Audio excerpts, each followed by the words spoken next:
A Certeza da Vitória, de Eliana Machado Coelho, pelo Espírito Chélida, parte 3, capítulo 7. Com a ajuda de Rodrigo, Isabelle conseguiu uma entrevista e arrumou um emprego no banco. Dessa forma, começou a fazer economias para o plano de montar um salão de beleza com as amigas, que já faziam cursos para a nova atividade. O namorado não ficou muito satisfeito, afinal seus planos eram outros. Durante uma conversa, ele questionou: não seria melhor pensar em nós? Estou pensando. Acredito que se investirmos em um estúdio de beleza, vou ganhar mais. Além do que, minha ideia não é deixar de trabalhar no banco. Como assim? Será que vai conseguir ter duas atividades? Rodrigo quis saber. Já conversei com elas. Farei um bom investimento na sociedade e terei uma boa participação nos lucros, sem ter de trabalhar no salão, a não ser na sexta-feira à noite e no sábado. Dias de maior movimento, vou dar uma ajuda e gerenciar algumas coisas. Não quero duvidar da Lúcia nem da Anita, mas você acha que pode confiar nelas? Lógico, somos amigas. Nós nos conhecemos desde pequenas, sorriu. Estamos bem animadas. Não podemos deixar essa animação passar. Rodrigo não disse nada e concordou sem satisfação. Era um final de semana prolongado. Isabelle e Rodrigo decidiram ir até a casa de Carminda a passeio. Levaram Rafaele, Lucy e Anita. Após uma viagem curta, foram recebidas com muita alegria pela simpática tia-avó de Isabelle e Rafaele. Sorridente ao cumprimentar o rapaz, Carminda afagou seu rosto dizendo: já ouvi falar tanto de você. É um prazer conhecê-la, dona Carminda. Também ouvi falar muito da senhora. As moças já achavam-se muito entusiasmadas, com exceção de Anita, que ficava na expectativa. Após os devidos cumprimentos, a anfitriã convidou a todos para entrar. A mesa grande da cozinha ficou rodeada pelos visitantes.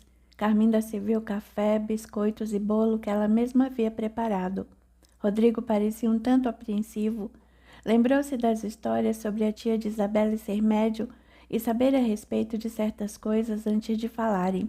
O rapaz suspirou fundo e sorriu levemente quando a mulher sentou-se à sua frente. Animada, Isabelle perguntou: e o Tobias? Daqui a pouco deve chegar. Ele ligou quando estava saindo de Campinas. Como é bom ter telefone em casa, né? Carminda comentou achando graça. Antes disso, eu me sentia muito isolada, além de dependente dos recados da minha vizinha. Não gosto de amolar as pessoas.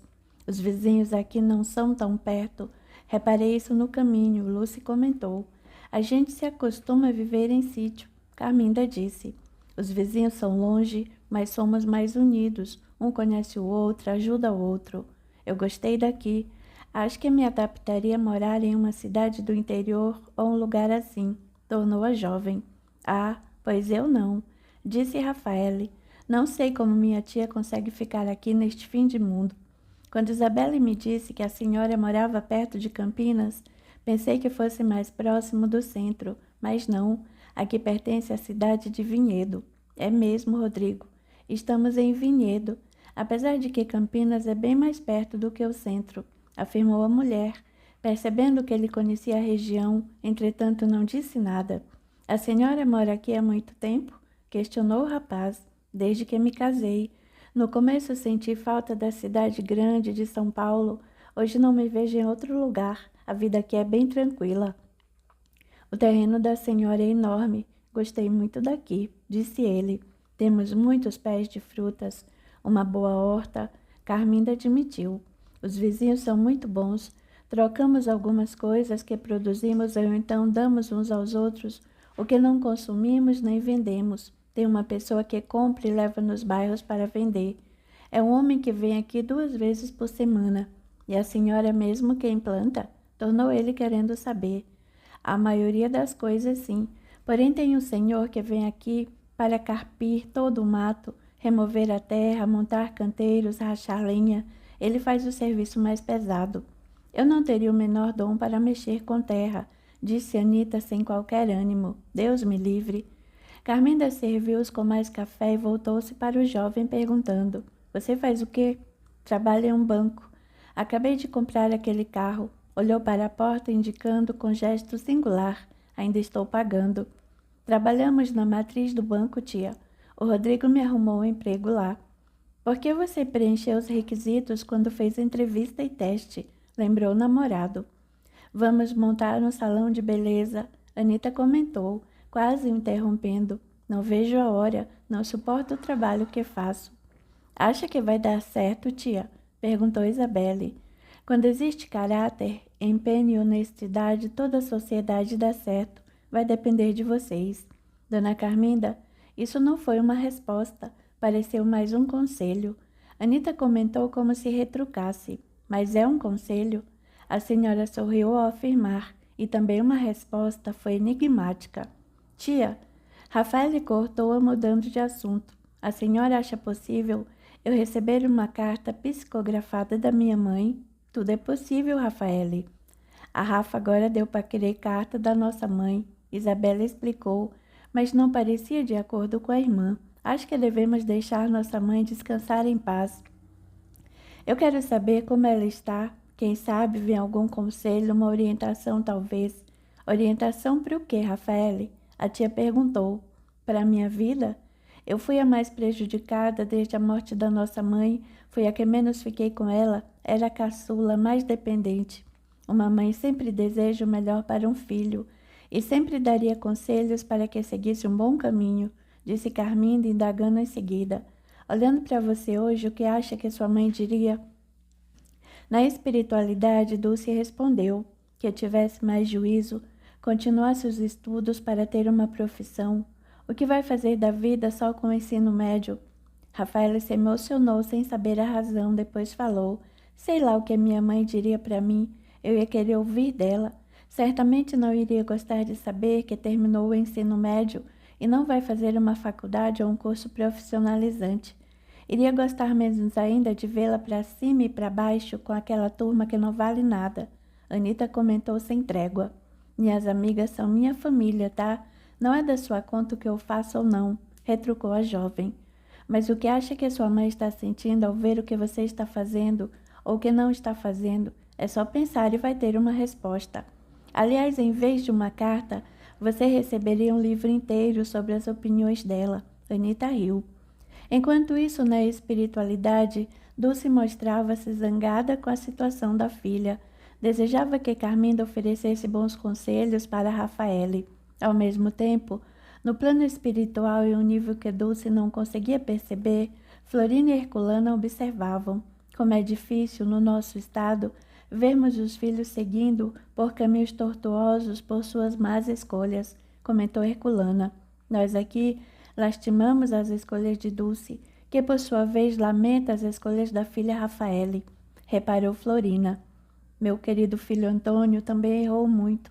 A primeira coisa que precisei aprender foi que as escolhas dele são dele. Podemos lamentar ou até inspirar se possível, mas não tentar interferir, como Dulce está fazendo.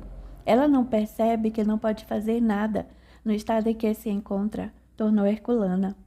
Os gemidos lamuriosos dos filhos inconformados, principalmente de Rafaele, foram insuportáveis para ela. Rafaele montou um verdadeiro altar para a mãe, com fotos, flores e velas, motivos de muitas brigas com quem divide o quarto.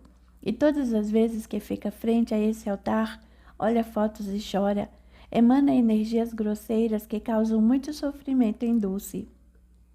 O estado semelhante ao sono após o desencarne, muitas vezes, é para que as vibrações pesarosas de desespero, saudade e sofrimento dos encarnados não cheguem até o que desencarnou. Quando os encarnados retomam suas vidas e seguem sem desespero, lembranças excessivas e choro, é o momento daquele que desencarnou despertar para a nova vida no plano espiritual. Mas quando esses gritos de saudade, essas lembranças carregadas de choro e tristeza chegam, é terrível, faz muito mal. Foi o que atraiu Dulce de volta à crosta terrestre. Ela não suportou a saudade que sentiu, mista ao choro e desespero de Rafaele que a chamava. Agora encontra-se sem amparo ou assistência energética e espiritual. Está em um nível vibratório tão baixo que não consegue ver a realidade. Está tão feia, maltratada, pobre Dulce, apiedou-se Florina. e não há nada que possamos fazer. Orientações ela recebeu. Narrei tudo o que aconteceu comigo, um caso muito semelhante. Alguns aprendem observando as falhas alheias, outros aceitam conselhos e buscam caminhos mais tranquilos. Mas existem aqueles que só aprendem após grandes dificuldades por consequências de suas escolhas. Herculano observou. Aproximando-se do espírito Dulce sem ser percebida, Florina aconselhou, passando-lhe as impressões. Não pense que se estivesse entre seus filhos, eles agiriam diferente.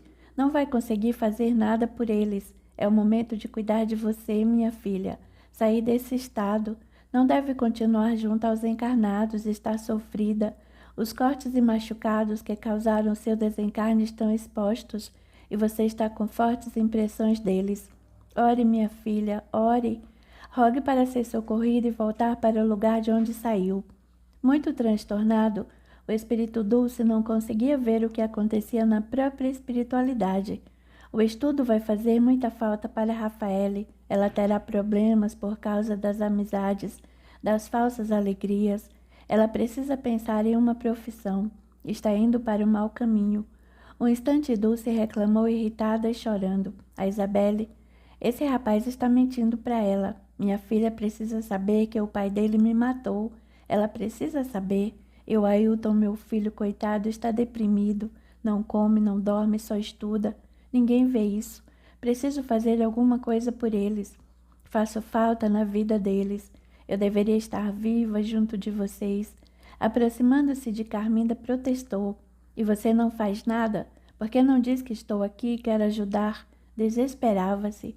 Você não vê a espiritualidade coisa nenhuma. Você é uma fraude. Não está me vendo e nem me ouvindo. Nesse momento, o mentor de Carminda chegou, cumprimentou Herculano, a Florina e os demais ao seu nível. Aproximou-se de sua protegida. Cedeu-lhe energias revigorantes e tranquilas para que as vibrações de Dulce não a perturbassem. Carminda pode nos sentir, mas é muito educada e sensata. Só vai falar o que for preciso, Florina observou. Enquanto isso, no plano físico, a conversa continuava. Por que não vai prosseguir com os estudos, Rafaele? Ah, tia, estudar é um saco. Os professores enchem muito. Professores compromissados com a abnegada tarefa de ensinar precisam ser exigentes. Mas fora isso, você não acha que os estudos vão fazer falta em sua vida? Vou pensar em fazer algo que não precisa estudar tanto. A jovem respondeu à sua tia-avó. Virar pedinte de rua não exige estudo, Anita comentou grosseiramente. Ah, vai se danar, Anita, Rafaela exclamou. Você fez administração e vai cortar cabelo dos outros, grande coisa. Pelo menos eu tive capacidade de me graduar. Eu tenho capacidade, tá bom? Retrucou a outra. Meninas, meninas, alertou Carminda, percebendo que a conversa ficaria acalorada. Mas Isabela interrompeu, aproveitando o momento. Você precisa mesmo de uns bons conselhos, Rafaele. Não pense que vai ficar na boa vida para sempre, sem estudar, sem ter um bom emprego e sem fazer nada. Não pense que vai se encostar a mim. Você precisa ter uma profissão e arrumar um bom emprego. Ah, não enche você também?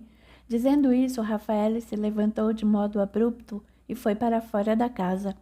Voltando-se para Carminda, Isabelle comentou. Não sei mais o que falar para ela, tia, está rebelde, não aceita nada do que nós falamos, por isso fez questão de trazê-la. Ela não tem uma mãe para orientar, quem sabe, se a senhora conversar com ela ainda tem jeito.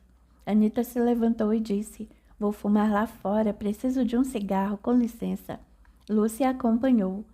Ao se ver a sós com a namorada e Carminda, Rodrigo comentou, mãe faz muita falta, mas isso não pode ser usado como desculpa e justificativa para os erros.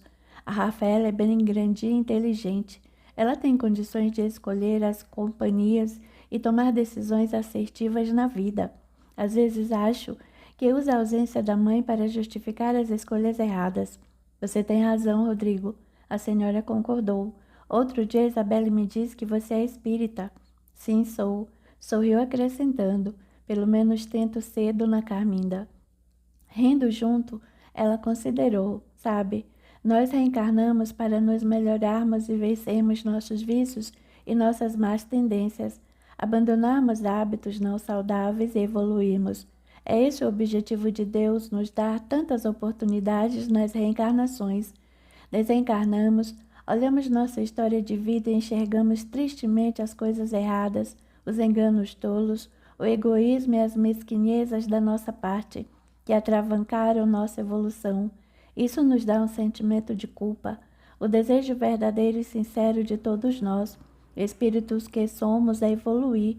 Somente assim encontramos a verdadeira felicidade, mas é encarnado, com o véu do esquecimento, que vamos passar por diversas provas para testarmos nosso aprendizado, tal qual uma criança na escola que em uma prova deve mostrar conhecimento sem poder consultar os livros ou cadernos onde estão as matérias.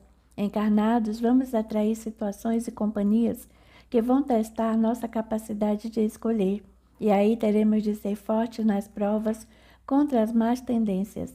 Dona Carminda, a senhora não acha que sempre pensamos nas provações ou nos hábitos e vícios mais evidentes para vencermos e esquecemos de outros tipos de comportamentos também viciosos? Como assim, Rodrigo? Tem gente que é dependente dos outros, precisa da opinião ou até mesmo da presença de alguém para se orientar e até fazer as suas coisas. Desculpe por mencionar, mas olhou para a namorada, depois falou. A Rafaele, por exemplo, vejo que ela não faz nada, não tem ocupação, é agressiva com palavras, principalmente quando recebe conselhos. O jeito de ela agir, querendo que os irmãos resolvam os problemas, façam por ela, isso também não é um vício? Pessoas que exigem atenção demais são carentes. As que desejam que os outros resolvam seus problemas são egoístas. Pior que tem gente que tem as duas coisas. O egoísmo é uma forma de vício, muito perigoso, diga-se de passagem. O egoísta chantageia sem perceber e sem que os outros percebam, faz-se de coitado. Isso mesmo, a Rafaela se faz de coitada, tia. Sempre se coloca na posição de órfã desamparada.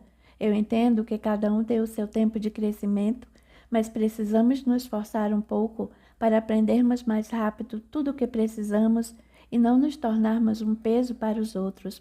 Ela quer conseguir as coisas com facilidade, tanto que não quer estudar e diz que vai arrumar um bom emprego que não precise disso.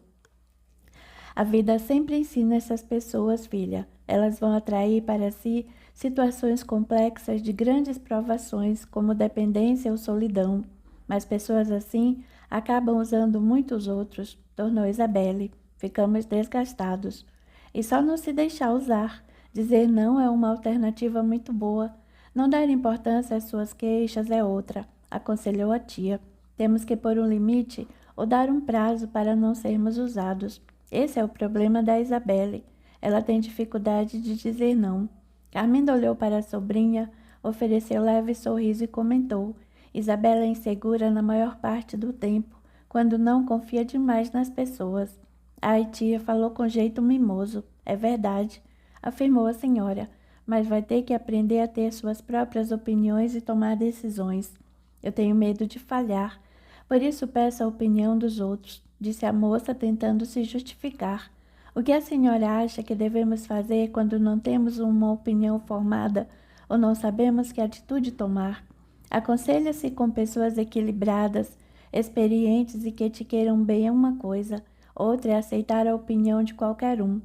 E quando não se tem uma pessoa sábia e experiente para se aconselhar, indagou a sobrinha, ore, atue no bem, entregue a Deus o seu desejo, continue atuando no bem, confie em Deus, atue no bem, agradeça, seja qual for o resultado, e continue atuando no bem. Quando praticamos o bem, vamos atrair todos os resultados positivos para a nossa elevação. Todo estado contemplativo, assim como o desespero, só nos afasta das coisas boas. A prece nos aproxima de Deus e das coisas boas, Rodrigo confirmou. Sim, filho. Anita, Lúcia e Rafaela retornaram, estavam mais calmas, sentaram-se novamente e ficaram prestando atenção. Isabelle pareceu em dúvida sobre o que ouviu. O namorado indagou. Quando é que você acha que Deus te ouve? Bebendo cerveja? Falando mal dos outros que não é. Anita riu. Você disse uma verdade, filha, concordou a anfitriã. Na prece? É na prece que somos ouvidos, respondeu Isabelle com uma pergunta. Jesus disse que o Pai já sabe o que precisamos antes que peçamos a Ele. Jesus disse também para não usarmos de vãs repetições, pensando que por muito falarmos seremos ouvidos, lembrou Carminda. Portanto, a melhor prece é um ato de adoração. A prece deve ser sempre agradável e não desesperada, cheia de pedidos. Ela deve ser feita com palavras vindas do coração para ser um ato que nos aproxima de Deus. Só assim entramos em comunhão com Ele. Na prece nós louvamos, pedimos e agradecemos. Ela nos torna melhores e mais confiantes contra inclusive as tentações, contra os vícios e obsessores. No momento da prece sincera, Deus sempre envia bons espíritos para nos assistir e ajudar. Quando pedimos com amor, respeito e sinceridade, Deus jamais nos abandona. Por isso é muito importante saber fazer uma prece. Isabelle riu, mais por ignorância inocente do que por deboche, e perguntou: precisamos saber fazer preces? Sim, geralmente nas preces nós imploramos e somos egoístas, pedindo só para nós, disse Carminda. Sem contar o que não paramos de falar, em vez de calarmos e ouvirmos. Quando silenciamos, Deus nos envia paz. Na paz encontramos soluções. Não adianta nada só fazermos preces quando estamos desesperados, em busca de soluções que sejam boas para nós. Nos outros dias, quando está tudo bem, não nos lembramos de Deus, completou Rodrigo. Bem lembrado, tornou Carminda. Fazer preces como Jesus falou, com repetições e pedidos só para si. Fazer preces só quando se precisa é egoísmo puro. Mas ninguém admite ou percebe isso. A prece tem que ser diária. Eu arriscaria dizer mais. A prece precisa ser vivida a todo momento. Ai, tia, a senhora acha que temos de virar monges? Isabelle reclamou. Não, eu não disse isso. As melhores preces sentidas em nosso dia a dia devem ser: abrir a janela pela manhã, olhar o céu, sorrir e agradecer pelo dia lindo, mesmo quando estiver nublado, frio, chuvoso ou quente demais. Sorrir e agradecer por esse dia é uma prece. A gratidão vai agradar a Deus. Se tiver frio, coloque mais uma blusa. Se estiver chovendo, use guarda-chuva ou capa e assim por diante. A chuva e o frio são tão importantes para a natureza quanto o sol. Sorrir e agradecer é o mesmo que se colocar em comunhão com Deus. Queixa é o oposto da prece. Ambas surtem os mesmos efeitos, ambas atraem para nós o que falamos. No seu de jejum, você pode parar por 15 segundos, olhar para o que vai comer ou beber. Só por 15 segundos pare sua mente, pare seus pensamentos e agradeça pelo alimento que tem à sua frente. Sorria e agradeça a todos aqueles que fizeram com que tudo aquilo chegasse até você. Faça isso em todas as refeições. Carminda ensinou e prosseguiu. Quando for trabalhar ou estudar e precisar do transporte coletivo, novamente agradeça. Só por 15 segundos agradeça. Por poder andar, ou pelo menos por se locomover. Agradeça pela experiência que mostra quão forte você é. Agradeça em pensamento pelo motorista que está ali trabalhando, pois é muito provável que ele ou ela está vencendo desafios particulares imensos para estar ali. Se for com seu carro, não reclame do trânsito, agradeça. Por 15 segundos agradeça por usufruir o conforto de um veículo. No serviço, por apenas 15 segundos agradeça. Chegue ao seu serviço e agradeça por ter um emprego, por ter companheiros de trabalho, por ter desafios que forcem sua inteligência, porque até a inteligência atrofia se não a usarmos. No almoço, faça o mesmo que no café da manhã. Agradeça. Onde estiver, pare frente ao seu prato por apenas 15 segundos e agradeça pelos alimentos que deram a vida por você e que agora vivem em você. Prosseguiu a mulher e todos silenciaram. Quando for estudar, faça o mesmo, agradeça. Por apenas 15 segundos, agradeça a todos aqueles que contribuíram de alguma forma para o seu aprendizado, mesmo aquele que você acredita ser o mais exigente ou o pior professor. Agradeça. Ele é quem faz você se esforçar e ser melhor do que já é. Nova pausa e lembrou. Quando for pagar uma dívida ou qualquer outra coisa, agradeça por aquilo que adquiriu, não importa o que foi, pois foi capaz de ter dinheiro para comprar. Agradeça e nunca reclame por ter de pagar algo. No jantar faça o mesmo. Agradeça novamente. Por apenas 15 segundos, agradeça a tudo e todos que contribuíram para a sua alimentação. Agradeça sempre, ressaltou Carminda. Agradeça de coração.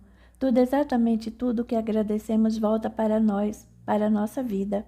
Assim como tudo, exatamente tudo que reclamamos retorna multiplicado para nós, até que possamos entender e aprender as lições que nos fazem evoluir. Vendo todos atentos, Carminda disse: quando você inicia o dia reclamando do tempo, da chuva, do frio, do calor, de ter que trabalhar, da alimentação, você cria energias densas ao seu redor. Quando iniciamos o dia agradecendo por acordar, por abrir as janelas, por respirar, por tudo que temos, criamos energias e vibrações positivas que nos circundam o tempo todo. É a tal psicosfera que a tia do Rodrigo falou, lembrou Anita. Sim. Você já reparou que só por ficarmos ao lado de algumas pessoas nós nos sentimos bem? Isso acontece devido às energias mentais que essa pessoa produz. Muito provavelmente alguém que entra em comunhão com Deus através da prece, do agradecimento, da mansitude, da compreensão. A senhora vai me desculpar, dona Carminda, mas se eu ficar agradecendo, agradecendo e agradecendo, não vou conseguir fazer mais nada na minha vida. Pelo amor de Deus, Anita disse em tom de protesto. Viu tu quanta coisa você tem para agradecer? Que maravilha! Não precisa fazer isso todo dia. Basta agradecer 3 coisas por dia, 3 coisas diferentes a cada dia. Faça isso de coração e daqui a pouco vai se tornar um hábito automático. Quando você virar algo útil e produtivo, estará agradecendo automaticamente, estará em comunhão. Quando foi a última vez que você agradeceu a Deus por alguma coisa? Não houve resposta, e Anita pareceu nitidamente aborrecida. Tia, já ouvi dizer que é bom agradecermos até as coisas ruins que nos acontecem. Não concordo com isso. Isabela, imagine-se sem desafios, sem problemas, sem coisas ruins acontecendo. A vida seria sem graça. Perderíamos o ânimo de viver. A vida é feita de conquistas. Os desafios e as dificuldades nos fazem ser ativos, criamos forças e temos ideias. Nós nos exercitamos. Quanto mais agradecermos, mais ativos mental e espiritualmente seremos. Quando nos acontece um problema, uma decepção ou até uma tragédia no primeiro momento, que pode até se estender por anos, nós ficamos revoltados, amargurados, rancorosos. Odiamos a situação. Com o tempo, que pode se estender até para o plano espiritual, nós vamos percebendo que aquilo que nos deixou infelizes nos ofereceu uma grande lição ou nos proporcionou um grande equilíbrio espiritual. Tudo, exatamente tudo o que nos acontece, serve para a nossa evolução, para o nosso aprendizado e crescimento moral e espiritual. Agradecer o que de ruim nos aconteceu já mostra que nós começamos a aceitar a lição, a aceitar a harmonização. Geralmente, nós nunca mais somos os mesmos depois de uma grande decepção, porque aprendemos e crescemos com a lição. Mas para crescer, não precisamos carregar ódio, raiva ou rancor. Podemos carregar no coração a gratidão pelo que aprendemos. E quanto ao outro que nos feriu, magoou, decepcionou, tornou a sobrinha, o problema é dele, não seu. Desejar que o outro sofra ou que pague pelo que provocou é sentimento de vingança. Vingança é desejo de pessoas sem evolução. Rodrigo percebeu que Isabelle falaria sobre a mágoa que tinha do homem que atropelou sua mãe. Não querendo tocar naquele assunto, perguntou: fala-se tanto em meditação hoje em dia, a senhora acha que a prece bem feita é o mesmo que meditação? Se a prece bem feita é algo que nos liga ao poder criador de tudo e de todos, liga-nos a Deus. Então eu diria que a parte de agradecimento verdadeira, que nos oferece aquela sensação de paz e alegria que compõe uma prece, é uma das fases da meditação. A prece deve ser feita diariamente. Eu prefiro fazer 2 vezes ao dia, ao me levantar e ao me deitar, mas nunca faço prece deitada. Isso não, a não ser em caso de doença, lógico, sou eu. Sentados temos domínio melhor da nossa consciência do que estamos fazendo ou pensando. Durante a prece, precisamos calar a nossa mente e conduzir os nossos pensamentos, assim como é feito na meditação. Para entender melhor, é necessário saber o que é a mente. A mente é o poder intelectual do espírito. É nela que nossos pensamentos são desejados, que criamos fantasias, ilusões, medos, anseios, inseguranças. O nosso estado psicológico, cria ideias e pensamentos sempre no nível em que estamos, espiritual e emocionalmente falando. Essas ideias e pensamentos sempre vão tomando vulto, ou seja, vão crescendo. Um dos maiores perigos ou riscos que nós corremos é deixarmos nossa mente vagar, sem o controle da nossa vontade e consciência. Os pensamentos e ideias são criados de forma acelerada e sem controle. Saltam de um para o outro sem o julgamento da nossa consciência, sem verificarmos a qualidade ou darmos um desfecho a ele. Quando não os dominamos e não colocamos um freio através de princípios adquiridos como conhecimento, razão, bom senso e tudo o que é equilibrado, podemos correr o risco de sofrer transtornos emocionais, psicológicos. Ficamos abalados e inseguros, podendo até desenvolver sintomas que se refletem no corpo físico. Ou seja, se deixarmos a nossa mente correr solta, ela pode nos levar a caminhos, situações e compreensões que podem nos prejudicar muito. Rodrigo completou. Isso mesmo, tornou a senhora. Você já deve ter ouvido falar em pensamento acelerado, não é mesmo? Sim, já. Hoje em dia, tudo tem de ser rápido, correndo depressa. Parece que precisamos dar conta de tudo, de todos, e isso nos faz pensar em muita coisa ao mesmo tempo. Se não colocarmos um freio, a nossa mente vai correr desenfreadamente para diversos tipos de pensamentos, de um pulo para o outro sem qualquer controle. Tudo fica misturado e confuso. Não conseguimos ter opiniões corretas, coerentes e concretas de nada. Assim sendo, nós nos tornamos compulsivos mentais. Essa agitação toda pode nos causar perturbações, confusão mental e até transtornos como ansiedade, depressão, síndrome do pânico e outros. O pior é que pessoas que entram nesse ritmo acelerado começam a exigir o mesmo comportamento dos outros sem perceber.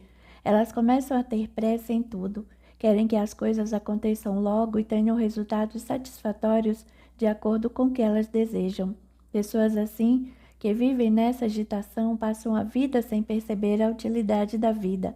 Geralmente sofrem sem perceber que essas dores, emocionais ou físicas, são causadas por excesso de pensamentos acelerados e sua própria agitação. Confusões mentais, pensamentos acelerados, assim como os transtornos emocionais, são pedidos de socorro de você para você mesmo.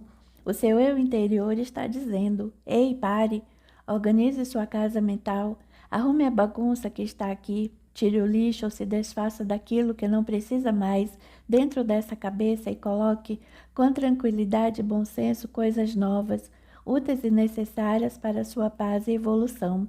Ao vê-los reflexivos, comentou: às vezes a bagunça e a agitação estão tão intensas dentro de nós que somos capazes de sentir essa agitação vibrando e tremendo em nosso corpo, em nosso rosto, ou pesando no peito, dando nó na garganta.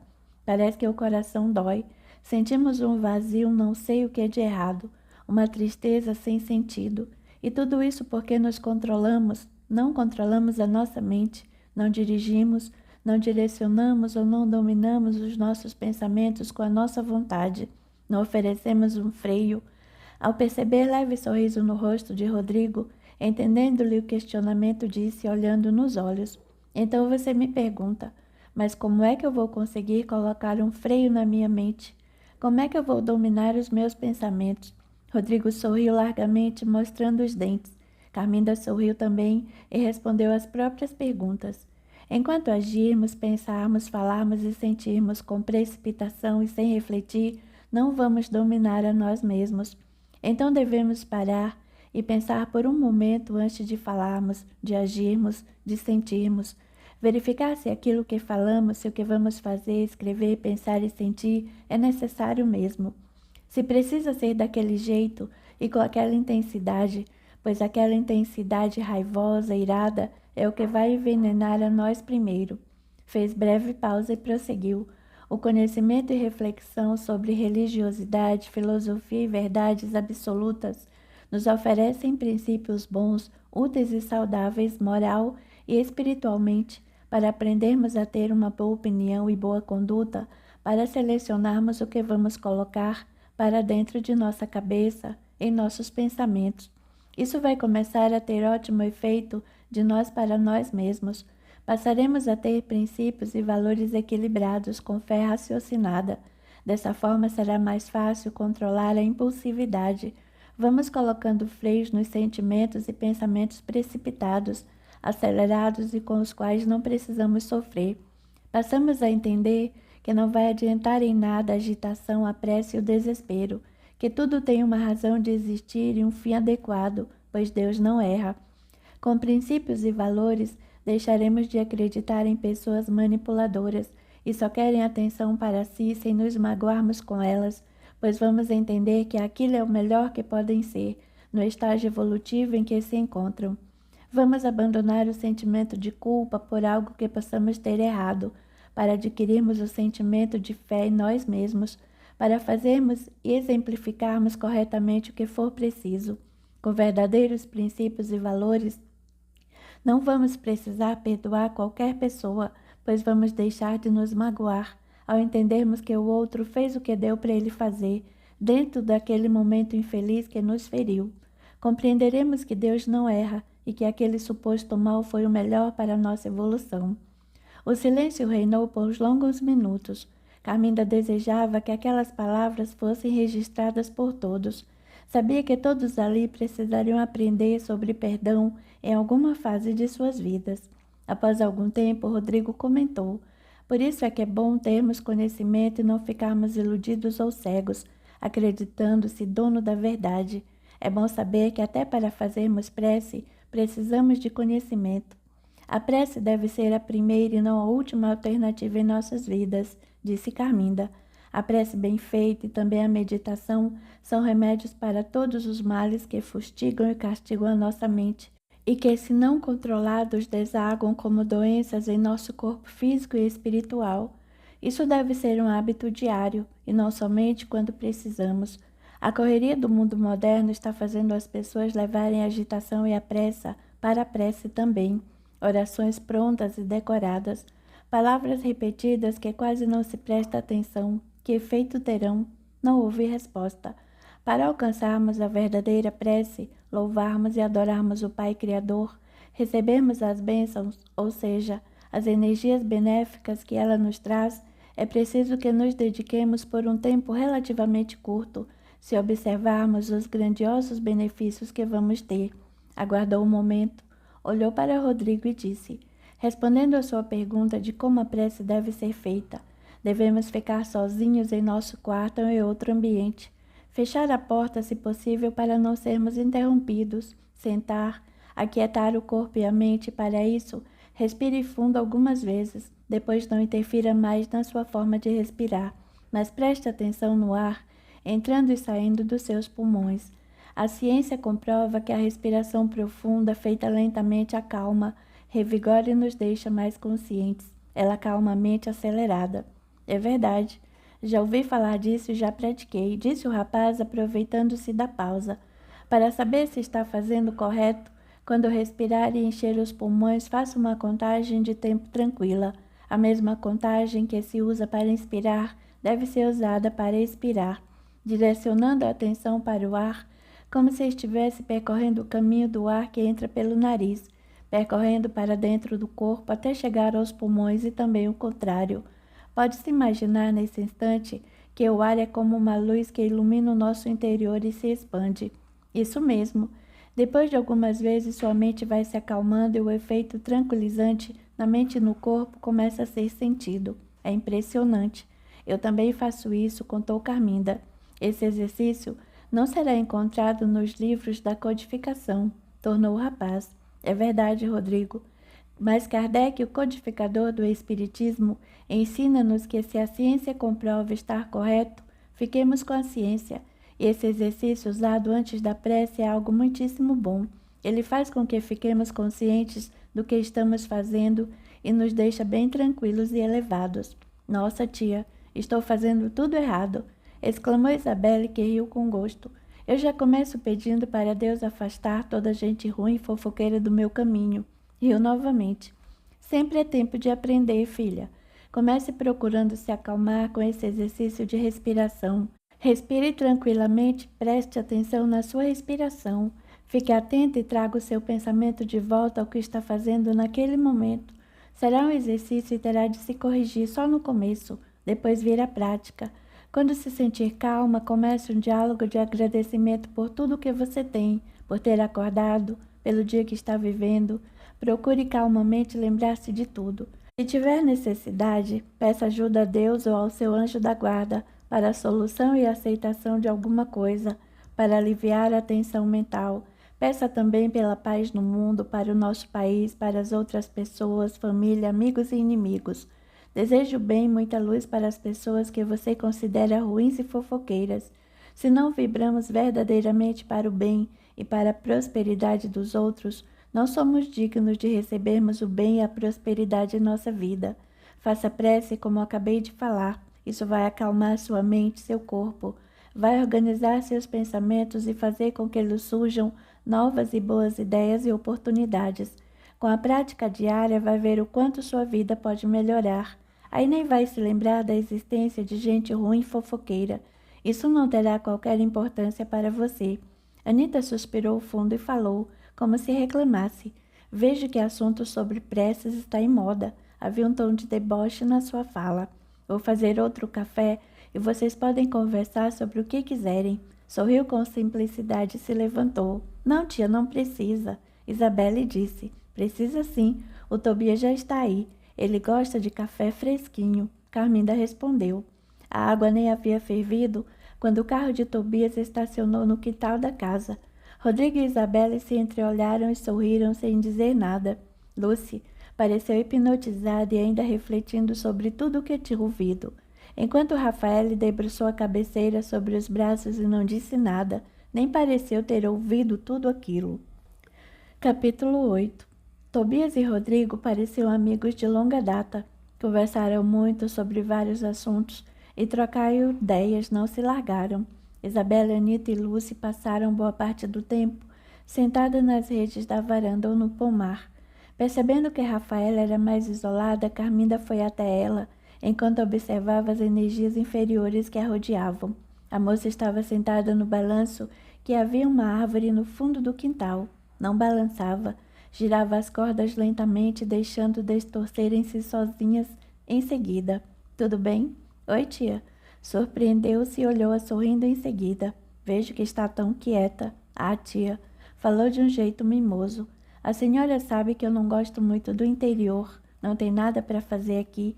Não é por causa da senhora que é muito parado. Eu que gosto da cidade, da agitação, não vejo a hora de voltar. E voltar para quê? Tem planos? Indagou a mulher. Ah, sei lá. Na cidade tudo é mais animado. Você é bem jovem, Rafaela, é inteligente. Por que não prosseguir com os estudos? Tô cheia da escola, tia. Tudo é muito chato. Aproveita que é jovem e se esforça um pouquinho para ter uma boa formação. Assim poderá ter um bom emprego. O que vai fazer na vida? Vou arrumar um bom emprego. A senhora vai ver. Sorriu ingênua. Cuidado para não se iludir. É importante ter uma profissão, uma especialização. Espíritos sem evolução que acompanhavam a jovem procuravam influenciar Rafaele. Essa velha é uma chata, não dá ouvido. Ela não pode dar ouvidos, tem que ficar na nossa, dizia outro preocupado. Temos de dar um jeito nessa idiota dessa mulher para ela parar de falar. Que jeito? Não conseguiu nem ficar lá dentro da casa dela muito tempo? Deu uma coisa, você viu? Ficou insuportável. Sem saber o que se passava na espiritualidade, Rafaele comentou. Estudar é tão chato. Não sinto vontade. Nem acho necessário, não tenho motivação, tia. Até durmo em cima dos cadernos. Você sempre foi muito estudiosa, menina. Essa falta de motivação pode ser alguma influência. Você está indo à igreja, está rezando. A oração é algo muito importante. Às vezes vou na igreja, mas também é um saco ouvir a mesma ladainha do padre. E se você fosse a uma casa espírita, você já foi comigo e gostou? Velha imbecil, cala a boca ou vamos acabar com você, esbravejou um dos espíritos que estavam presentes. Viu só o que ela está tentando fazer? Na espiritualidade, todos os que acompanhavam Rafael ficaram revoltados. Por quê? A senhora acha que tem algo ruim me acompanhando? A sobrinha perguntou sem perceber o que se passava no plano espiritual. Não precisamos ir à casa espírita só quando estamos abalados espiritualmente. Uma casa espírita é um lugar para se elevar até Deus. Aprender com os ensinamentos para se reformar intimamente, ou seja, tornar-se uma pessoa melhor, aplicando os ensinamentos do Mestre Jesus e mudar os maus hábitos. Tia, como é que eu posso saber se tenho ou não obsessores ou espíritos inferiores ao meu lado me atrapalhando? Observe o que está pensando, falando, escrevendo, cantando e fazendo. Observe o modo como está agindo, quais atitudes está tomando. Se você é uma pessoa briguenta, rancorosa, se guarda mágoa, quer agredir, é implicante. São espíritos desse tipo que gostam dessas atitudes que estão ao seu lado. Além de espíritos zombeteiros, que riam pelo que você faz. Quando não quer trabalhar, tem preguiça ou desânimo. São espíritos assim que ajudam, ainda mais a ficar nesse estado e sem progresso. Observe as suas vontades. Será que suas vontades e seus desejos são compatíveis com as vontades e desejos de espíritos elevados? Ofereceu uma pausa para que a sobrinha pensasse.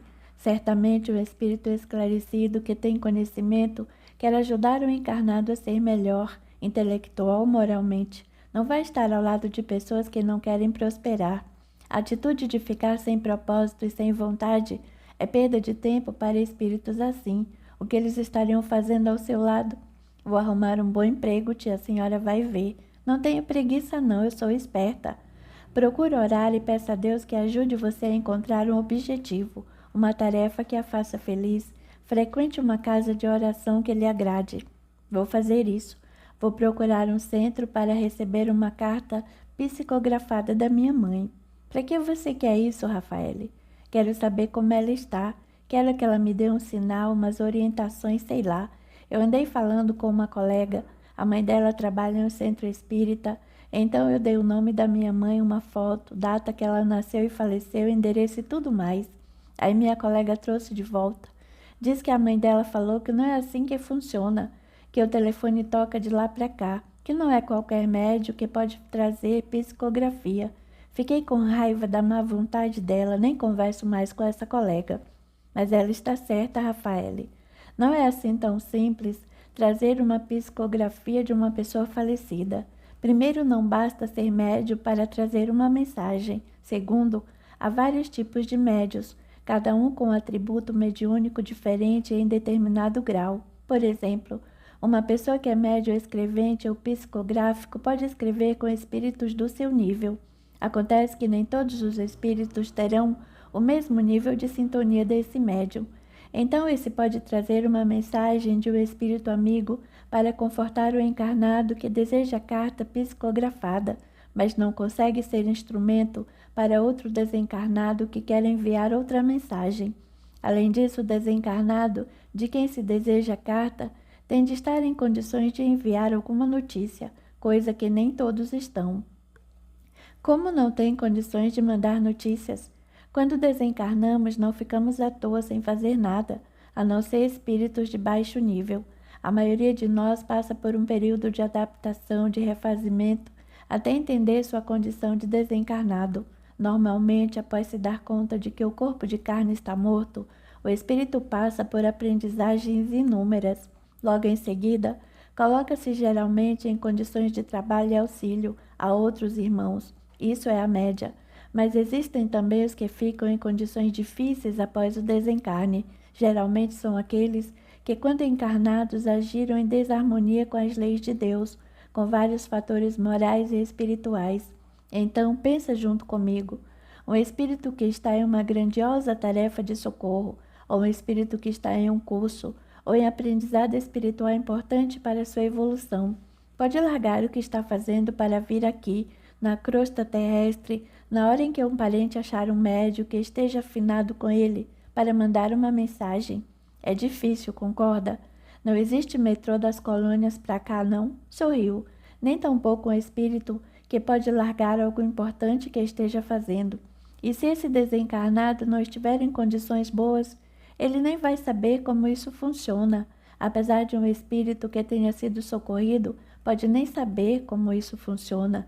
Aí vai precisar da intervenção de instrutores e de toda uma movimentação para trazê-lo para escrever com um médium encarnado compatível, educado, responsável, sincero. O espírito precisa ser evangelizado e equilibrado, ter condições de enviar alguma mensagem. Não só isso, existem médios de psicografias, mas essas são específicas para livros. Esses médios não costumam trazer psicografias de desencarnados como cartas e mensagens, e a maioria dos médios com tarefa na psicografia de cartas e mensagens não costumam abraçar tarefas com literários. Mas o Chico Xavier escrevia de tudo, disse como se reclamasse.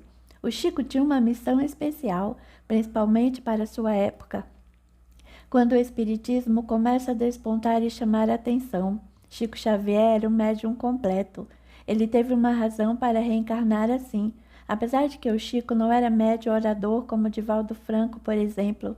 Cada um tem uma missão, Rafael. Já ouvi contar de pessoas que frequentaram a Casa da Prece em Uberaba por anos, antes de receberem uma carta psicografada de um ente querido, através das abençoadas mãos de Chico Xavier. Outras, quando foram lá pela primeira vez, receberam uma carta psicografada. Isso pode ter acontecido porque um espírito não estava preparado e o outro sim. Um talvez estivesse trabalhando ou em curso no plano espiritual, e alguns trabalhos são muito importantes. O outro estava estudando aqui na crosta ou de passagem, e para ele foi mais fácil, quando viu a família desejando e com a possibilidade de receber uma mensagem. Imagine você, pensou e disse, você como enfermeira em um setor importante de um hospital e sem ter naquele momento alguém igual para substituí-la. De repente precisa parar para pôr uma carta no correio. Será que vai poder largar tudo o que está fazendo e sair para ir aos correios? Vamos lembrar que esse correio fica longe e tem fila. Rafael ficou pensativo e comentou. É um desperdício de tempo, né? Em alguns casos, sim. Suponhamos que alguém esteja na universidade em um curso importantíssimo para o seu progresso e tem que abandonar a sala de aula para ir aos correios. O curso não pode parar por causa desse aluno e vai ser difícil para ele repor o que perdeu. É mais ou menos assim que funciona na espiritualidade. A senhora não psicografa, né, tia? Não. Eu vejo e escuto o que me permitem, mas não sou um rádio ou TV que se liga e muda de canal quando se quer. Riu com gosto. O médium precisa estar muito bem moral, psicológica, espiritual, física e mentalmente para trazer informações no mínimo boas. Todos nós temos mentores ou anjo da guarda, como queira. No caso dos médios tarefeiros, seus mentores geralmente ficam muito atentos e podem, se for conveniente, interferir na mediunidade do seu pupilo para protegê-lo. Depende do caso. Além disso, cada médium tem sua tarefa como encarnado. Ele é filho e precisa dar atenção para os pais, ou então esse será seu primeiro fracasso reencarnatório. Se for casado, precisa participar de suas tarefas no lar, cuidar de sua vivência junto com seus cônjuges. Se tem filhos, necessita cumprir o papel com eles com cuidados e na educação daqueles espíritos que lhe foram confiados, organizar-se e disciplinar-se de tal forma que lhe sobre tempo para sua tarefa com a espiritualidade. E como saber se o médium é equilibrado e faz um trabalho legal? Rafael quis saber. O médium não tem de viver para os outros como pensam alguns. Ele é um ser humano normal e tem desafios e problemas de toda espécie, iguais aos demais, mas o seu trabalho, principalmente o médium da escrita e também o médium orador, tem de trazer luz, harmonia, elevação e direção para o que é bom, útil, saudável e elevado moral e espiritualmente. O médium não tem de viver só para os outros, cuidando dos outros, como eu já ouvi falar. Ele tem sua própria vida. Precisa cuidar primeiro de si e do próximo, mais próximo, como ensinou Jesus. Cuidar de si, trabalhar-se moralmente, cuidar-se mentalmente, psicologicamente. Se ele não estiver bem, não vai conseguir uma tarefa mediúnica equilibrada. Vai dizer e escrever tudo o que é conveniente para ele. Dessa forma, o que ele tem a dizer para os demais, para ajudá-los, vai expressar através do seu trabalho. É pelas obras que se conhece o obreiro. Essa frase se encaixa em tudo, Rafael, não só para médios e para qualquer pessoa. Se alguém não estiver bem moral, espiritual, psicologicamente, ele briga, xinga, esperneia, ofende, maltrata, indispõe-se com facilidade, faz fofoca, agride com palavras ou ações. Depois se camufla e disfarça todo esse desequilíbrio emocional e espiritual e se faz de vítima, que aparentar ser perfeita, ser nobre, acha-se indispensável ao grupo que pertence. Pessoas assim precisam encontrar o próprio equilíbrio. São espíritos endividados assumindo outras dívidas. E quando chamamos a atenção, não aceitam, não mudam, invertem as coisas e colocam a culpa no outro. E acreditam estarem certos. Como eu disse, isso não é só para médios, serve para todos. Rafael ouviu, mas não quis prestar atenção, seu foco era outro. O fim de semana prolongado estava terminando. Todos se despediram de Carminda, que sozinha retomaria sua rotina, enquanto os jovens retornariam para a capital bem animados. Rodrigo percebeu que os outros se achavam afastados e entretidos. Ao pegar suas coisas e despedir-se da senhora, perguntou: "Algum conselho para mim?" Carminda ofereceu um sorriso suave e respondeu com uma indagação: "Eu preciso te aconselhar. Meu coração está apertado. Não sei se posso contar a Isabelle toda a verdade que eu sei. Verdade é verdade em qualquer época, por isso ela vai aparecer um dia ou outro. Se eu contar agora, o estrago pode ser menor, não é? A reação dela será a mesma. Ainda não aprendeu sobre perdão. É uma pena. Quando perdoamos aos outros, é mais fácil perdoar a nós mesmos." Aquela última fala não fez sentido para Rodrigo, não naquele momento. E a senhora prosseguiu: "Porém, se esconder por mais tempo não será bom. Vai ser pior, certamente. Gosto muito dela, dona Carminda. Eu sei. Isabela é uma ótima pessoa, mas imatura. Vai precisar passar por algumas experiências para amadurecer. Quanto a você, vigie-se, ore, não importa o que aconteça. Mantenha o equilíbrio. Talvez você vá ajudar muito minha sobrinha." A aproximação de Anita não deixou que a conversa terminasse, por isso Rodrigo falou: "Adorei a senhora e esse lugar encantador, a vista, as flores diversas. Então volte quando quiser." Ela convidou sorridente. "Obrigado pela hospitalidade", tornou agradecendo. "Também sou grata pela hospitalidade", disse Anita, mais próxima. "Aturar um bando como o nosso não é fácil, não." Ela riu. "O que é isso?" "Adoro vocês", tornou anfitriã. "Minha casa sempre estará à disposição. Gosto muito de companhia." "Muito obrigada pelos livros que me deu, dona Carminda." Lúcia agradeceu. "Estou muito interessada em conhecer melhor sobre o espiritismo." "Não me agradeça. Espero que esses livros te ajudem." Após as despedidas, todos se foram. Carminda entrou para sua casa. Na cozinha, falou em voz alta: "Dulce, sei que pode me ouvir. Pedi para que você ficasse porque preciso te falar." O espírito Dulce esperava expressando aflição. Pouco antes havia ficado muito surpreso com o pedido, pois havia duvidado da mediunidade da outra por não ter lhe dado atenção. "Você pode me ouvir, Carminda? Por que não disse isso antes? Por que não disse isso para as minhas filhas? Eu quero falar com você. Não tenho nada para dizer para as suas filhas, a não ser o que realmente quero." Breve instante falou com voz generosa: "Dulce, ore para que retorne ao lugar de onde veio. Aqui entre os encarnados não é o seu lugar, não no estado em que se encontra. Se fosse para estar aqui junto dos seus filhos, estaria encarnada. Você sabe como eu morri. Não tinha chegado a minha hora. Todos precisam saber a verdade, todos. Aquela mulher vivendo lá dentro da minha casa, não posso aceitar isso. O Antônio, eu preciso que a Rafaela encontre alguém que traga notícias minhas, que fale quem é o pai deles. Você sabe o que o Antônio fez, você sabe. Sabe, não faz nada, não fala nada, por quê?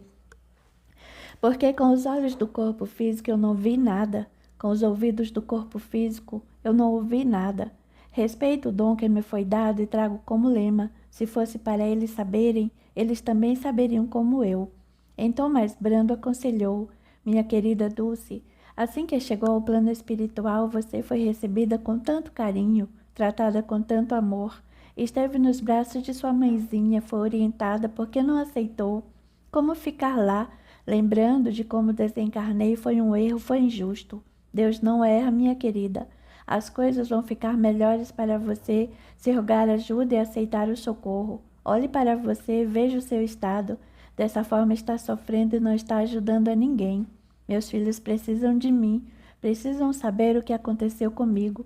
Precisam saber quem é o pai deles e aquela maldita que está dentro da minha casa. Será que seus filhos vão precisar saber o que aconteceu mesmo? Em que isso iria ajudá-los? Confie em Deus. Se for útil e necessário que descubram tudo ainda nesta vida, eles vão descobrir. Antônio sempre foi omisso, você sabe. Será que a Rosa tem toda a culpa? Será que os seus débitos do passado não a fizeram merecer isso, Dulce? Você só está olhando para a vida nesta última encarnação. Está errado. Eu não merecia isso, quero que a Rosa morra. Talvez a Rosa ainda tenha uma missão imposta por Deus, se ela aceitar. Nunca se sabe quando e quanto alguém pode ser útil. Entregue tudo nas mãos do Pai da vida, perdoe. Desde que Deus deu curso na vida das pessoas, não queira impor sua vontade. Meus filhos precisam de mim, vou ficar com eles. Você deveria ter dito a verdade sobre mim, deveria ter falado sobre tudo o que sabe. Então vá, desejo luz à sua consciência. Imediatamente Dulce se foi. Carminda lamentou, fez uma prece de agradecimento pela oportunidade e também pelas boas companhias que a visitaram naquele fim de semana e voltou aos seus afazeres. O tempo não esperava por ninguém e corria célere. Uma pequena reforma deixou a garagem da casa de Anita pronta para ser usada como salão. Isabela e Lucy se empenharam na compra de móveis, espelhos, objetos decorativos e dos materiais necessários para começarem o atendimento. A demissão de Anita veio a calhar. O valor recebido foi conveniente para empregar no novo negócio. Embora ela reclamasse, pois achou que deveria receber mais, o que tinha nunca lhe bastava. Aos poucos, o salão de beleza foi ganhando movimento. Lucy pediu demissão da loja em que trabalhava para atuar como podóloga e depiladora. Precisaram contratar 2 manicures, pois Anita e Lucy não estavam dando conta do número de clientes e Anita gostaria de atuar só com cabelos. Detesto pegar em pés e mãos, principalmente em pés. Ai, tem uns que chegam daquele jeito horroroso, credo. Ai, Anita, não exagera. Usamos luvas e temos produtos para prepararmos os pés antes de serem cuidados. Além do que as pessoas vêm aqui porque elas próprias não sabem ou não conseguem cuidar dos próprios pés. Você reclama muito. Isabela administrava o que podia, afinal não deixaria o emprego no banco, onde tinha um salário garantido. Era um sábado à noite. Enquanto Lucy recolhia alguns materiais e limpava seu espaço, Anita varria o chão e implicava. Não gosto daquela última cliente, mulher metida besta. Eu nem esquento, deixe que fale. O que importa é que ela faz de tudo que oferecemos no falão e paga sem reclamar, ressaltou Lucy. Pois eu não suporto ela, tornou Anita. Lucy riu com gosto e comentou. Se a Bela estivesse aqui, iria falar. O correto é dizer não a suporto. E riu muito. Para se ferrar você e a Isabelle. Eu não suporto a mulher e pronto. Ela vive falando das viagens que faz, do filho que é engenheiro que mora no exterior. Grande porcaria. Vai ver o cara é pedreiro lá nos Estados Unidos e ela fica se gabando. Não esquenta, Anita, disse Lucy. O que importa é que trabalhamos e recebemos. Ah, mas você não imagina o que eu pego lá na cadeira. Tem cada cabelo nojento, encebado. Parece que não vê água e shampoo há um século. Povo porco. Não sei se isso é para mim. Quero contratar outro cabeleireiro para passar algumas pessoas para ele. Não vejo a hora de crescermos mais e eu ficar administrando tudo igual a Belle. Você não acha a Belle folgada? Não. Ela é empenhada. Quanto aos cabelos sujos, é só levar para o lavatório e lavar. Mas quem se sai bem nessa história é a Isabelle, que ganha sem fazer nada. Ah, peraí. Ela investe muito financeiramente. E quando tem mão para fazer de sábado, ela fica aqui fazendo até tarde. Tem até cliente que prefere a ela. A Bela é sortuda. Com certeza está passeando com o Rodrigo agora enquanto estamos aqui. Conseguiu emprego em um banco. Ela sempre foi esforçada, estudiosa. Mereceu a colocação, o emprego. Calou-se percebendo a inveja da amiga. O que você vai fazer hoje? Vamos para uma balada? Anita convidou. Quem sabe a gente arruma os carinhas? E riu. É, pode ser. Lucy concordou. Isabela e Rodrigo saíam do cinema e caminhavam na praça de alimentação do shopping, à procura de um lugar para se acomodarem com a bandeja de lanche. Ela deu um gole no refrigerante e, com expressão risonha, comentou sobre o filme. Não aguentei a hora que ele abriu a porta do carro e olhou a cara do cachorro. Riu novamente. Eu também. Adoro filmes com esse ator, Rodrigo afirmou. Mudando rapidamente de assunto, ela lembrou. Acho que elas estão fechando o salão agora. Será? Sem dúvida. Eu deveria ter ido lá hoje. Precisamos de um tempo para nós, você não acha? Está na hora de pensarmos um pouco mais na gente. Está na hora de eu conhecer os seus pais, disse e sorriu lindamente com jeito mimoso. Rodrigo pendeu a cabeça positivamente e falou em tom solene. É verdade. Às vezes acho que você tem vergonha de mim ou talvez da sua família. Que nada, não pense isso. Então por que ainda não nos apresentou? Vou fazer isso, fique tranquila, prometeu e sorriu, apesar do coração apertado. Para disfarçar, brincou. Também acho que tem vergonha de mim. Ainda não me apresentou para o seu irmão. Ai, seu bobo, é diferente. Além do que o Ailton passou na faculdade de medicina, você sabe. Foi estudar no interior e quase não aparece em casa, nem o vemos direito. Continuaram conversando. Após deixá-la em casa, Rodrigo foi para a casa de seus tios onde morava. Chegando lá, encontrou sua tia mexendo na cozinha. Achou bom vê-la ali. Precisava falar com alguém. Oi, tia. Oi, Rô, tudo bem? Quase. Que bom que a senhora está aqui. O que foi? O rapaz puxou uma cadeira e se acomodou, mexendo nas chaves do carro sobre a mesa, desabafou. A Isabelle quer conhecer meus pais. Eu também acho que isso já passou da hora de acontecer. Você vai precisar contar a verdade. Mas, tia, e se... Até quando acha que vai conseguir esconder a verdade, Rodrigo? Ele suspirou fundo e decidiu, mesmo parecendo contrariado. Então de amanhã não passa. Vai levá-la até a casa dos seus pais? É perto do sítio da tia dela, pelo que você me falou. Não, não sei como a Isabelle vai reagir. Não quero que meu pai fique magoado.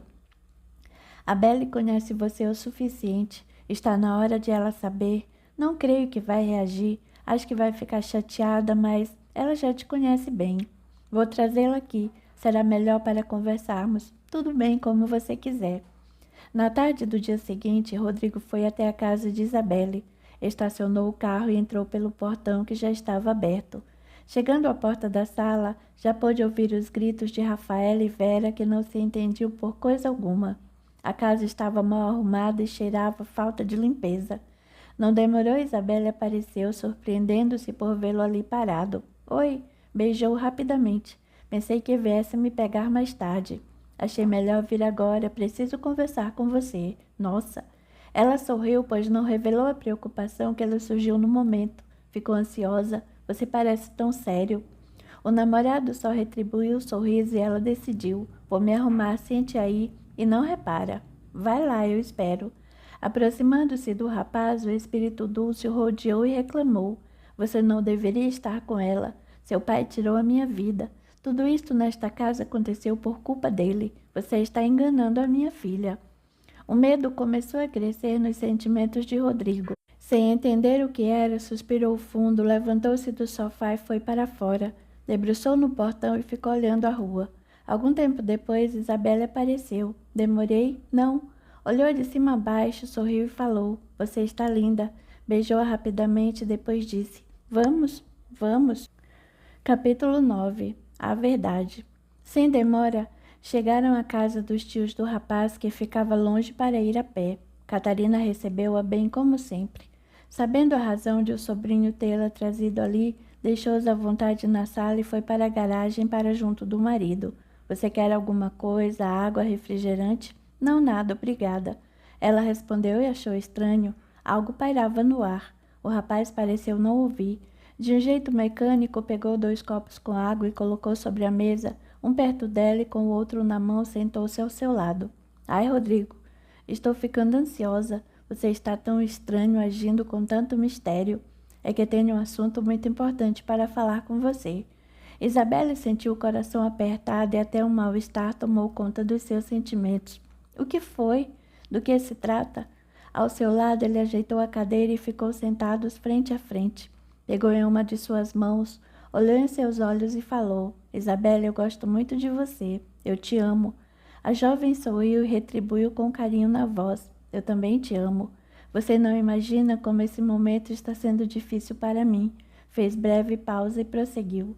Acho que comecei a gostar de você desde quando a vi pela primeira vez na faculdade. Toda atrapalhada, esboçou um sorriso e ela retribuiu. E algum tempo depois começamos a namorar. Rodrigo, pelo amor de Deus, fala logo. Pediu aflita. Estou achando você muito estranho. Agora vem com essa conversa. Não aguento mais toda essa expectativa. Estou pensando 1 milhão de coisas. Eu preciso falar dessa forma porque quero que me entenda. Um momento e explicou. Os meus pais, conforme já contei, moravam em São Paulo. Meu pai entrou em depressão, ficou muito doente e por conta disso foi morar no interior, em Vinhedo, perto da minha tia Carminda. Por que não fomos lá? Quando visitamos minha tia, indagou com insatisfação no tom de voz. Ainda segurando a mão de Isabelle, abaixou a cabeça e respirou fundo. Ai, Rodrigo, fala de uma vez, pediu aflita. Pois bem, faz um tempo eu descobri algo que você não vai gostar de saber. Isso me deixou inseguro, mas não há nada que eu ou você possamos fazer. Não contei antes por medo. Gostaria que me conhecesse melhor para depois tirar suas conclusões e entender que eu sou eu e meu pai é meu pai. Mesmo sem entender nada sobre o que o namorado falava, Isabela decidiu ficar em silêncio para que Rodrigo criasse coragem de revelar o que o angustiava. E ele continuou. Bem, meu pai entrou em depressão, passou a ter complicações com a saúde em decorrência de ficar sem se alimentar direito. A depressão teve como um dos sintomas psíquicos anorexia. Ele deixou de se alimentar. Fraco, não saía da cama. Começou a ter problemas renais, perdeu um rim. Por perceber que ele se sentia melhor quando ia visitar parentes no interior, minha mãe decidiu vender nossa casa aqui. Compraram outra em Vinhedo. Meu irmão Leandro decidiu ir com eles. Afinal, não queríamos deixar minha mãe cuidar de tudo sozinha. Eu já estava na faculdade e, apesar do Leandro ser o mais velho e estar na metade do curso, ele quis trancar a matrícula porque não estava certo do que queria. Assim acompanhou nossos pais e depois foi estudar em Campinas. Por ironia, continuou com o mesmo curso. Meu pai se aposentou, prosseguiu. Mora em uma chácara muito perto da sua tia. Minha mãe é uma mulher muito forte. Abriu um pequeno comércio na cidade, uma mistura de mercearia com quitanda. Vende algumas coisas que são produzidas na chácara, como ovos e verduras. Ajuda a completar o orçamento. Meu pai é quem cuida da plantação, da horta e de alguns bichos que eles têm. O seu pai se recuperou, interessou-se, um pouco. Ainda tem momentos muito depressivos. Ele não dirige mais, evita tomar decisões, não gosta de ficar sozinho. É minha mãe quem dirige, faz compras, decide tudo. Nos últimos tempos, eu estou bastante preocupado. O Leandro arrumou um emprego muito bom em Campinas e precisou se mudar para lá. Conversamos. Dei todo o apoio para ele, que afinal segurou essa barra de mudança sozinho. O Leandro precisa cuidar da própria vida. Ele propôs para nossos pais se mudarem para Campinas, mas meu pai não quer. Como eu lhe disse, meu pai não dirige mais, quase não deixa a chácara, a não ser para ir ao médico. Há dias nesses anos todos que ainda tem recaídas e nem se levanta da cama. Eu e meu irmão já procuramos informações. A depressão é uma doença cruel. Cada caso é particularmente único. Qualquer ser humano pode, de um momento para o outro, entrar nesse estado sem um motivo aparente. Existem aqueles que conseguem superar a depressão e tornam-se pessoas melhores do que já foram, independente do grau de depressão que tiveram. Aos que conseguem conviver com esse transtorno e estudar, trabalhar, levar a vida. São fortes e prosseguem mesmo arrastando o sofrimento. Outros sucumbem, infelizmente, seja pelo suicídio ou por desistir de viver, embora estejam vivos. O suicídio não resolverá o problema, pois a morte é só o fim do corpo físico. O espírito continuará sofrendo muito mais após o desencarne. Os que desistem de lutar, como meu pai, precisam de compreensão, atenção, cuidados, mas acima de tudo incentivo. Essas pessoas não estão nas nossas vidas por acaso. Críticas não vão curá-las, nem tampouco ajudá-las, desprezo muito menos. Não existe remédio para isso. Veja bem, os remédios não fazem o efeito que esperamos. Em alguns casos, os medicamentos pioram, em outros, eles são extremamente necessários. Se a pessoa pensa em suicídio, a medicação vai ajudar. Se a pessoa tem aqueles sintomas horríveis causados pela depressão, nem sempre os remédios ajudam totalmente. Algumas se viciam na medicação e, quando ela é retirada, os sintomas reaparecem.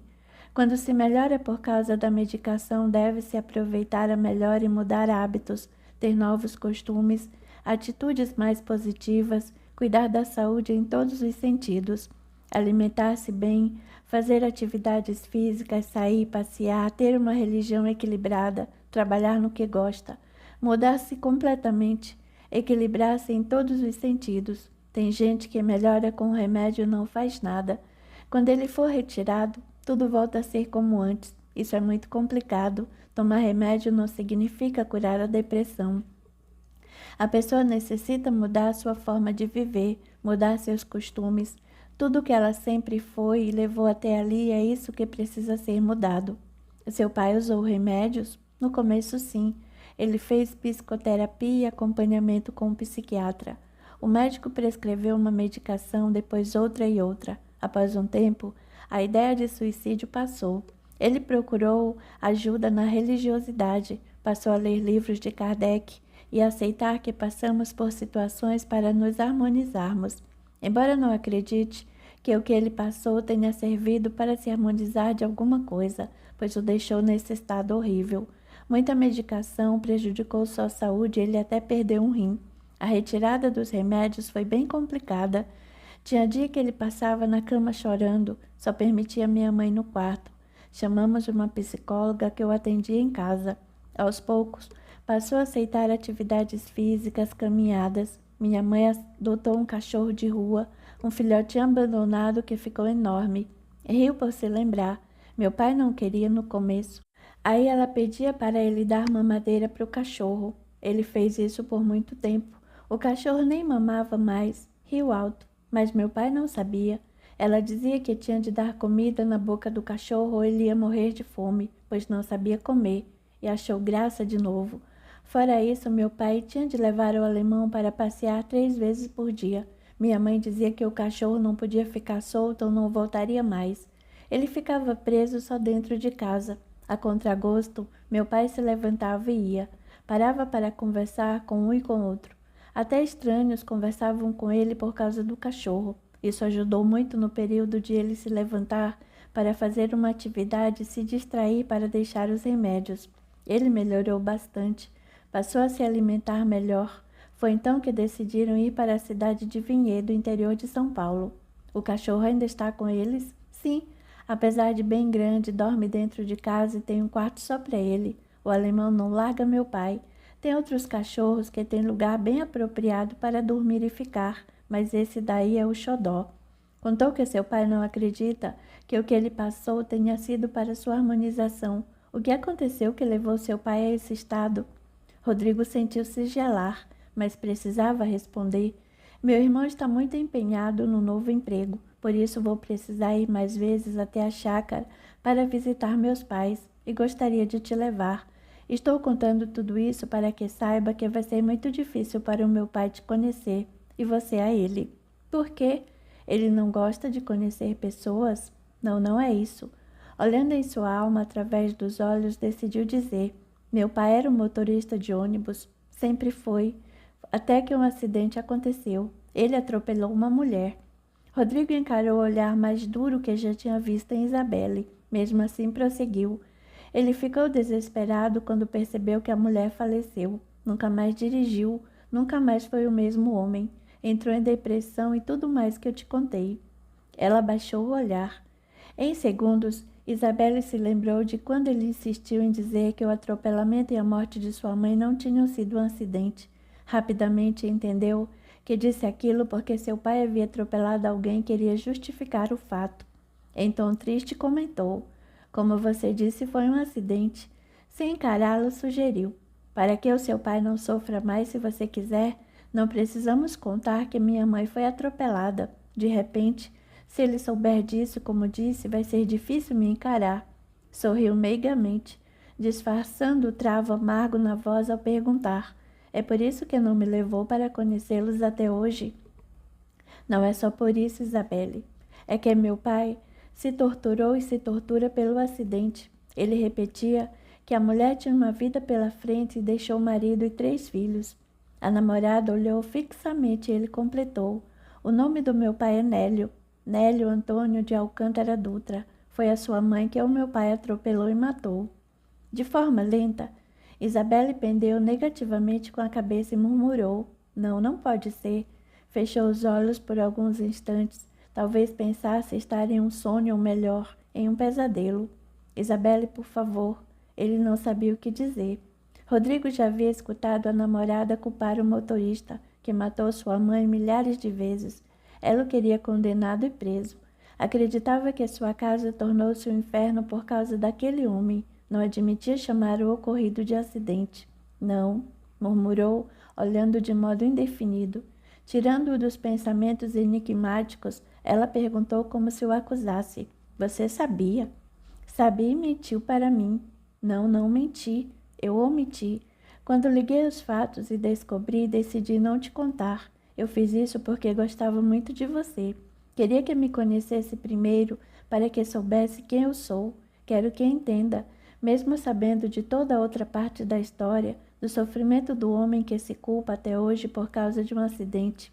Um homem que sofreu e sofre horrores por algo que não conseguiu evitar. Mesmo que nunca perdoe ao meu pai, quero que entenda que eu não sou ele. Saiba, nunca vou te pedir que se encontre com ele, mas entenda que preciso visitá-lo. E longos minutos de silêncio em que se olharam, Isabelle trazia no olhar angústia e dor.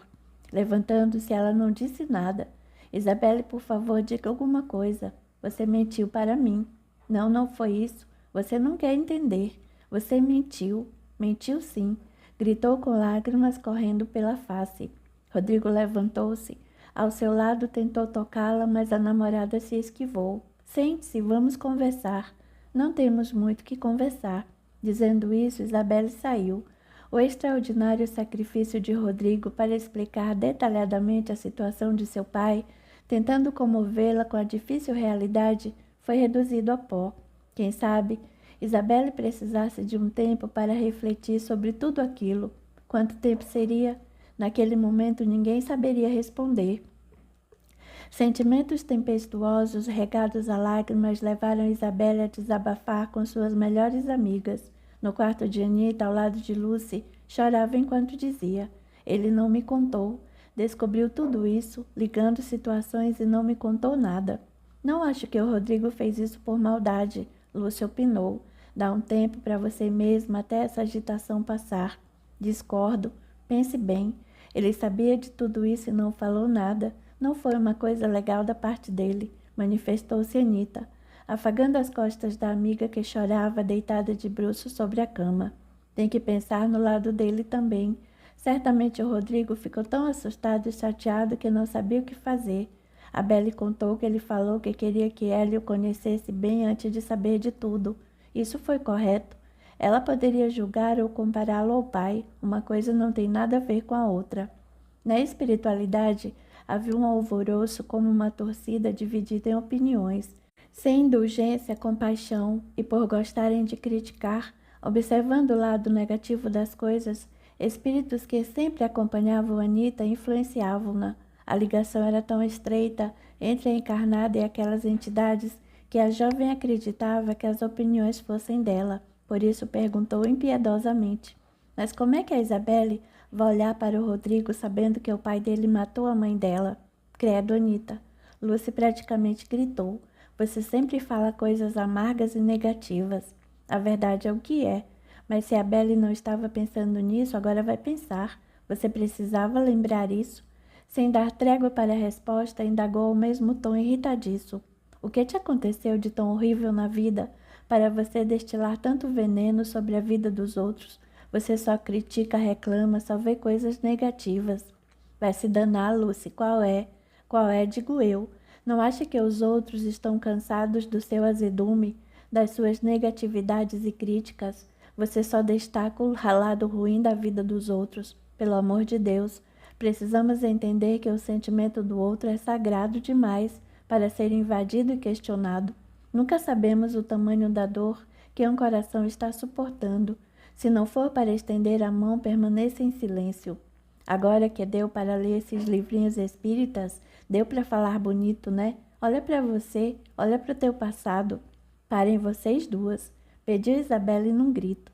Estou com problemas demais para ainda ter de ouvir briga de vocês duas. Levantando-se, secou o rosto com as mãos, calçou o tênis e foi embora, mesmo sob o protesto das amigas. Viu o que você fez? Indagou Anita com um tom de insatisfação. Ah, Anita, por favor, né? Você precisa parar com isso. Presta atenção no que falou. Como a Isabelle vai olhar para o Rodrigo sabendo que o pai dele matou a mãe dela? Arremedou a outra com um toque de deboche na voz. Em uma situação dessa, a gente precisa amenizar as coisas para ela sofrer menos, para que tudo fique mais claro e ela possa tomar a melhor decisão. Aí você fala uma besteira dessa e acha que está ajudando. A verdade é o que é, como eu disse, e a amargura é por conta de você, como você vê. Anita, acorda. Não estou falando só disso. O que aconteceu agora? Você só critica, só vê coisa ruim, só reclama. Caramba, ninguém gosta de gente assim. Você vai acabar sozinha. Toda essa amargura vai te fazer muito mal. Eu sou desse jeito, tá? Não sou obrigada a mudar. Quem quiser que goste de mim assim como eu sou. Acontece que não vai encontrar quem goste de você desse jeito que é. É preciso mudar, e se não fizer, a vida vai se encarregar disso. Falou Lucy muito nervosa. Em seguida levantou-se e saiu. Anita fez um gesto evasivo, balançou os ombros em sinal de tanto faz e nem sequer refletiu sobre o que tinha acontecido. Sua mãe Beatriz chegou ao quarto querendo saber o que havia acontecido. Anita chamou frente à porta entreaberta. Oi, respondeu então aborrecido. A mulher entrou e quis saber, porque a Isabelle saiu daqui chorando e a Lucy pisando duro. Nem olharam quando eu chamei. Ah, mãe, problema delas. Não gostam de ouvir a verdade, acho que é isso. Verdades dita por você, minha filha. Por quem mais? Anita, cuidado, minha filha. Se a verdade for dita de forma a oferecer dor ao coração alheio, deixou de ser uma coisa boa para ser dor. A dor causada ao outro volta à origem. Ai, mãe, qual é até você? Falo assim porque te conheço. Você é terrível. São suas melhores amigas. Não pode falar qualquer coisa. Mantenha atitude positiva quando se expressar e espalhe amor no mundo. O que você espalha há de colher. Lá vem você, com essa filosofia barata. Sou sincera e pronto. E essa filosofia barata que me faz ter amigos bons e sinceros. Nunca fiquei sozinha. Cuidado para não ficar sozinha. Tô vendo. Fez tanto efeito que meu pai te deixou. Ficou sem marido, sozinha e com uma filha para criar. Eu disse, amigos bons e sinceros, coisa que seu pai não conseguiu ser e por isso não ficou ao meu lado. Não posso reclamar das pessoas boas que apareceram na minha vida. Tomara que suas amigas não se ofendam tanto ao ponto de se afastarem de você. Tomara. É difícil ficar sozinha e sem bons amigos. Ih, exclamou. Não disse mais nada e saiu do quarto. Anita, gritou a mãe. Rodrigo ainda conversava com os tios sobre o ocorrido. O estranho foi ela não ficar para me ouvir. Ela te ouviu, Rodrigo. Pelo que nos contou, Isabelle ouviu tudo. Talvez precise de um tempo para tirar as próprias conclusões. O tio orientou. Não, Justino, disse Catarina, sua esposa. Pior que ela não vai tirar as próprias conclusões. Vai ouvir as amigas. Isabelle é insegura. Por isso, Rodrigo, seria bom você falar com ela antes que as amigas façam isso. Mas, tia, a senhora viu como ela foi embora. Não se despediu nem de vocês. Isso mostra o quanto ela é imatura. Justino, não fale assim. É verdade? Se fosse uma moça com maturidade, iria dizer para o Rodrigo que estava triste e não sabia o que falar no momento, que amanhã ou depois iriam conversar, não é verdade? Tornou o senhor. Cada um tem determinada reação diante de um fato. Não podemos julgar. Concordo com a tia. A Isabelle sempre se sentiu prejudicada desde a morte da mãe. Acredita que o responsável por tudo isso foi o homem que atropelou a mãe dela. De repente descobre que esse homem é meu pai e, lógico que não estava preparada para isso e não sabia o que pensar. Foi um susto. Vá procurá-la, Rodrigo. Não sei. Acho melhor dar um tempo para ela, tia. Os tios respeitaram a opinião do sobrinho e não disseram mais nada.